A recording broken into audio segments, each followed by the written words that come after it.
Assalamualaikum warahmatullahi wabarakatuh. Waalaikumsalam warahmatullahi wabarakatuh. Jadi saya perkenalkan dulu Pak, saya Dio dari kampus Amikom Yogyakarta dan ini teman saya. Saya Aya, sama Dio ini mau bermaksud buat mewawancarai bapaknya.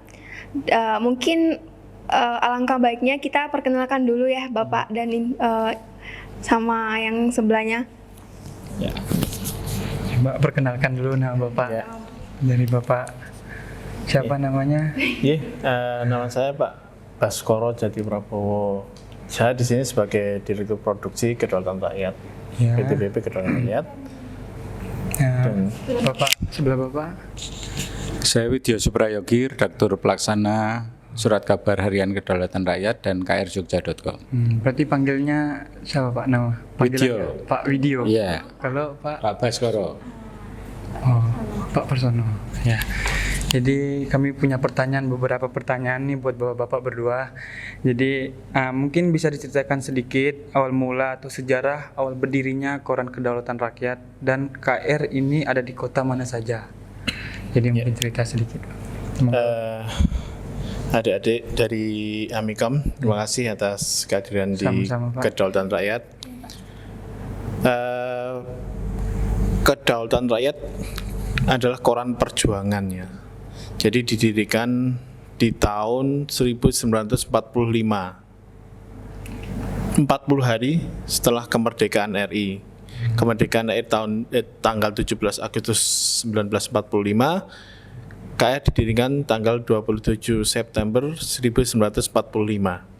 Jadi memang benar bahwa KR adalah koran perjuangan yang saat itu adalah untuk menginformasikan tentang kemerdekaan Indonesia kepada rakyat Indonesia dan didirikan di Yogyakarta. Jadi dulu pertama kali koran diterbitkan itu ya fungsinya hanya untuk mengabarkan tentang perjuangan rakyat Indonesia ke masyarakat. Belum ke arah bisnis ya, bisnis koran belum seperti saat ini. Nah, nantinya mungkin bisa dilihat di Museum Heidelberg itu ada mesin pertama KR yang digunakan dalam perjuangan itu di Museum Benteng Heidelberg di Jalan Malioboro itu. Kemudian didirikan oleh pencetusnya adalah Bapak Samawi, almarhum Bapak Haji Samawi. Beliaunya adalah orang Padang asli, tapi hidup di Yogyakarta dan ikut berjuang tentang kemerdekaan ini melalui pers ya. Dan kemudian berlanjut berkembang sampai saat ini sudah ada beberapa pergantian direksi ya. Kemudian tahun 65 itu pas peristiwa G30S PKI itu juga memberitakan tentang perjuangan bangsa Indonesia menumpas G30S PKI. Jadi memang benar-benar bahwa koran KR ini diawali dari koran perjuangan. Kemudian sampai saat ini menjadi Harian Kedaulatan Rakyat yang masih sebagai satu-satunya koran yang masih terbit dari tahun 45 sampai sekarang ini adalah Kedaulatan Rakyat. Koran-koran selanjutnya adalah koran-koran yang terbitnya di tahun 60-an ya, tahun 60-an. Ada koran yang lebih yang sebelum tahun 60 tapi kadang-kadang sudah tidak terbit lagi sekarang. Yang masih terbit yang bentuknya koran cetak adalah tinggal Kedaulatan Rakyat ini. Nah, kemudian kantor pertama adalah di Malioboro, Jalan Malioboro itu. Dulu di bekas gedung pariwisata ya, Dinas Pariwisata yang sekarang jadi teras Malioboro ini. Kemudian pindah ke sini ke Jalan Margo Utomo. Kalau dulu namanya Jalan Mangkubumi. Kemudian kita punya percetakan juga di Jalan Solo, Jogja Solo, Oh iya. di Kalitirto, desa Kalitirto, Berbah nih. Dan mulai tahun 80-an 90-an KR mulai berbisnis. Jadi tidak hanya sebagai koran perjuangan saja, tapi sudah menjadi koran bisnis dan tetap mempunyai ideologi Pancasila tapi. Jadi apa-apa yang ada di sejarah di Indonesia ini hampir semuanya tertuang dalam pemberitaan KR. Nah, itu saja mungkin yang dari saya tentang awal mula dari koran Kedaulatan Rakyat cetak. Mungkin selanjutnya. Ada pertanyaan lagi nih Pak. Kalau dalam sekarang kan era teknologi ya Pak, perkembangannya pesat banget. Mungkin dari ini kantor percetakannya ada dampak atau pengaruh yang dirasakan dalam perkembangan teknologi sekarang ini Pak? Yeah. Dijawab. Koran dan teknologi sekarang yang berbasis gadget ya sekarang ya, berbasis digital. Itu tentunya ada pengaruh terhadap koran-korannya sendiri. Artinya masyarakat, perubahan pola hidup masyarakat kan sudah berubah. Banyak perubahan. Mungkin adik-adik sekarang ini tidak pernah atau jarang membaca koran lagi yang bentuknya cetak. Bentuk kertas. Yang bentuknya cetak itu jarang. Tapi kenapa KR tetap mempertahankan koran ini adalah karena memang ini adalah pertama koran perjuangan, mempunyai nilai sejarah yang tinggi. Kemudian yang kedua ingin tetap mencerdaskan kehidupan bangsa dengan meneruskan gemar membaca. Kalau dulu gemar membaca itu selalu digalakkan oleh pemerintah karena agar anak-anak maupun masyarakat ini selalu gemar membaca, baca buku maupun baca koran. Tapi dengan teknologi yang ada sekarang ini memang ada perubahan perilaku dari masyarakat. Kita tetap mengikuti, makanya dengan pada tahun 2009 kita ikut dalam perubahan itu ikut membuat yang namanya krjogja.com sebagai menampung perilaku yang berubah dari masyarakat tadi yang banyak membaca koran kemudian berubah menjadi ada sebagian yang membaca dari gadget, dan itu memang tidak bisa dibendung karena itu adalah perubahan zaman, perubahan perilaku dan perubahan teknologi yang sangat pesat, terutama di tahun 2014 ketika 3G itu mulai digalakkan. Itu kita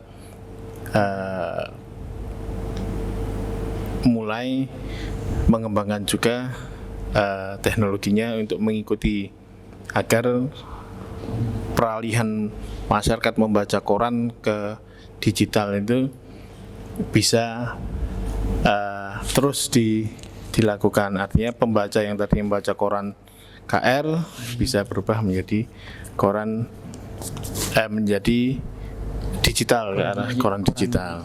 Yeah. Mungkin ada lagi nih Pak pertanyaan dari saya. Waktu menyebarkan surat atau koran itu mungkin ngerasain kesulitan atau gimana gitu Pak, atau dan memberitakan suatu tuh. Jadi cara mengatasinya atau ada solusinya gitu Pak. Biasanya kan tuh waktu kita mengabarin apa koran-koran gitu kan untuk menyebarkan udah jadi dan disebarkan itu Distribusi Mas. ada karena mungkin ada kendala gitu. Nah, kendalanya apa saja dan mungkin apa dan biasanya ada solusinya juga tuh. Tolong dijelaskan gitu. Ya, KR ini terbit di Yogyakarta, kemudian disebarkan ke DIY dan Jawa Tengah khususnya ya, yang kota-kota terdekat, tapi juga ada yang terbit di Jakarta karena memang Jakarta itu menjadi ibu kota Indonesia. Kemudian kita juga terbit di sana, ada distribusi yang ke Jakarta, kemudian juga ke beberapa tempat-tempat lain yang kita pandang perlu, misalnya di ibu kota provinsi yang lain, tapi sentralnya adalah di DIY dan Jawa Tengah. Nah, kemudian kendala, memang kalau kendala distribusi koran itu adalah masalah transportasi ya, transportasi. Jadi apa yang kendala utamanya adalah ketika misalnya pas liburan Lebaran dan sebagainya itu selalu menjadi ada kemacetan dan sebagainya. Itu jadi kendala utama, tapi tetap bisa diatasi, walaupun ada jarak waktu, beda waktu ya antara Jogja dengan Jawa Tengah yang lainnya untuk disebarkan ke masyarakat, langsung dari agen ke masyarakat. Mungkin yang lainnya? Ya, mungkin dari kalau isi dari korannya itu biasanya beritanya itu tentang apa aja sih Pak? Kalau memberitakan ininya? Ya, moga ini dari redaksi. Iya. Baik, terima kasih pertanyaannya. Jadi untuk konten kedaulatan rakyat itu semuanya ada. Mulai dari berita-berita nasional, berita politik, kemudian hukum, kriminal, ada berita ekonomi, berita olahraga, hiburan, semuanya ada. Waktu ini aku punya pertanyaan ini Pak. Jadi kan dulu itu mungkin basis dari koran. Pertanyaan-pertanyaannya apa? Koran menyampaikan berita-beritanya masih melewati koran. Sembarinya berjalannya waktu, banyaknya perubahan-perubahan nih teknologi.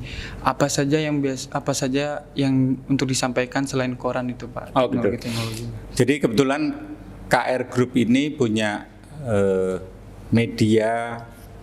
Ada krjogja.com, media online-nya, kemudian ada KR Radio, kemudian ada Koran Merapi.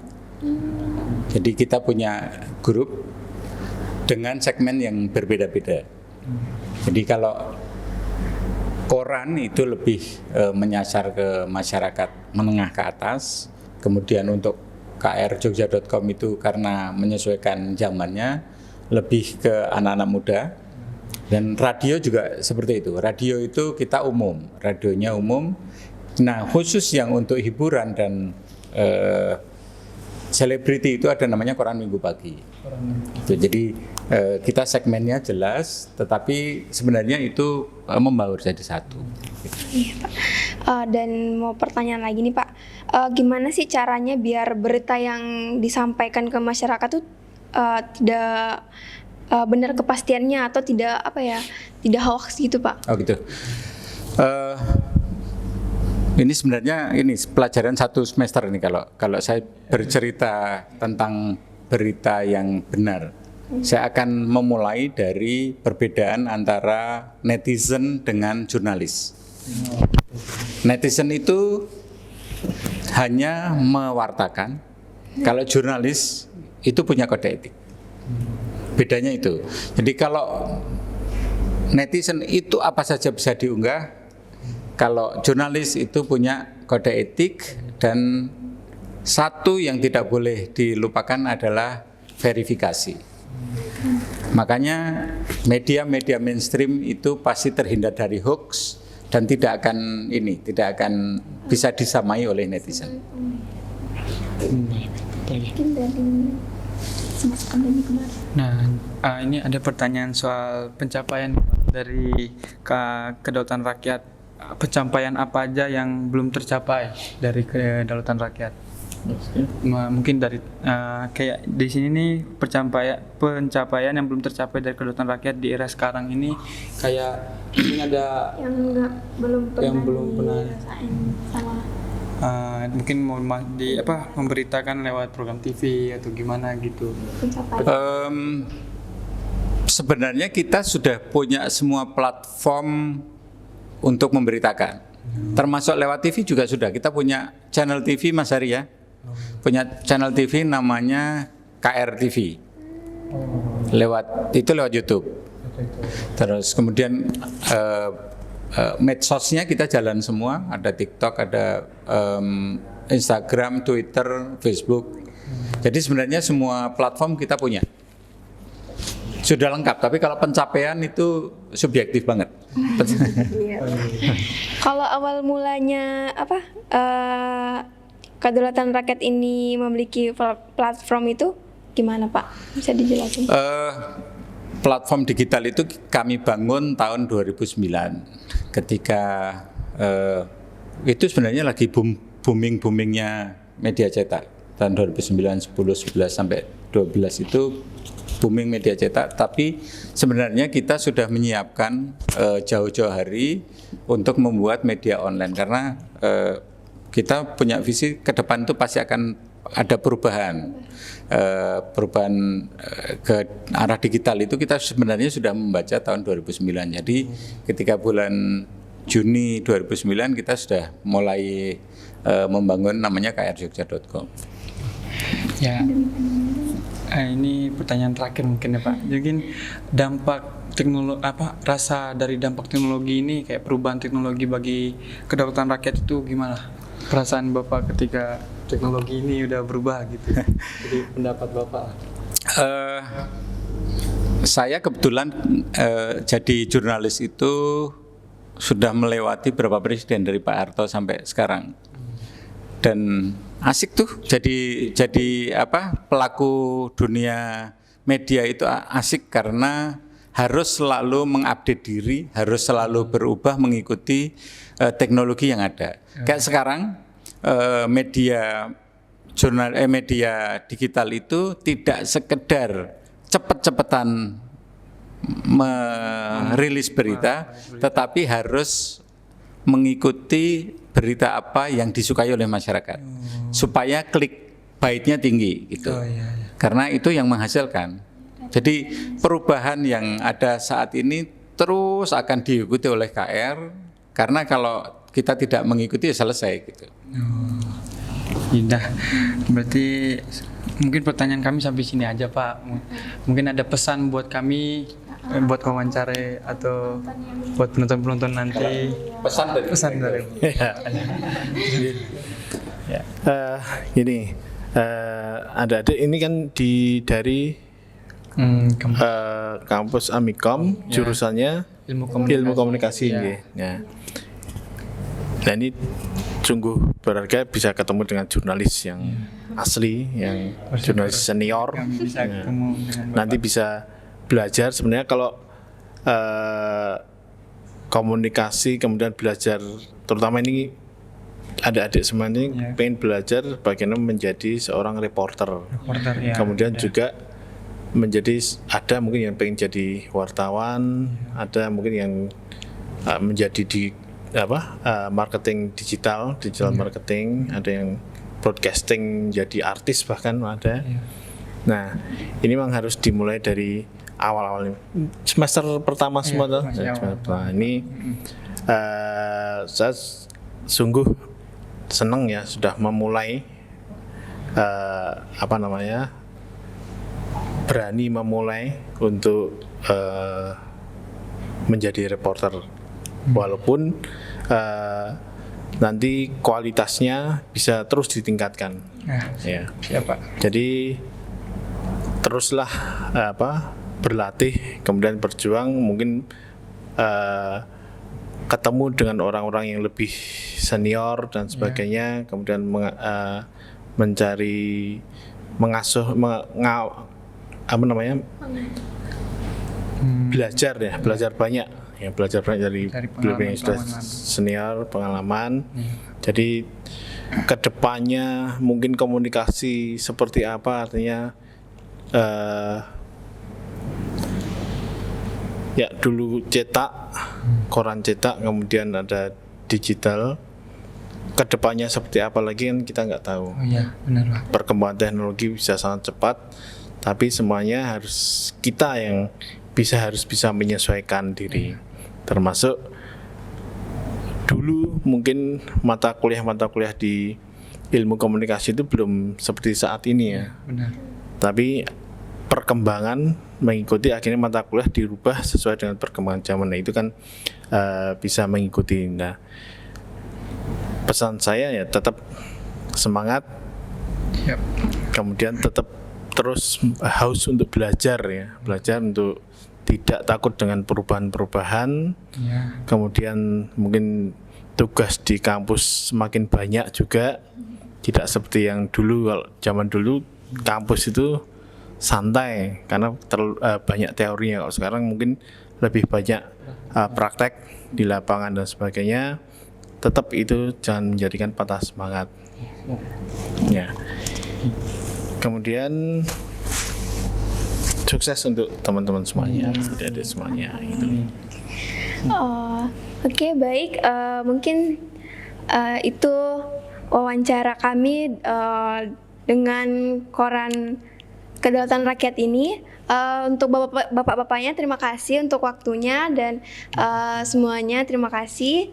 Mungkin kita tutup saja ya, atau mau dilanjutkan Udah sama bapak itu? udah terjawab semua tadi. Oh, udah. Mungkin, Oke. lanjut Tutup aja. Tutup aja. Oke, baik, sekian dari kami. Mohon atas segala kekurangannya. Terima kasih. Wassalamualaikum warahmatullahi wabarakatuh.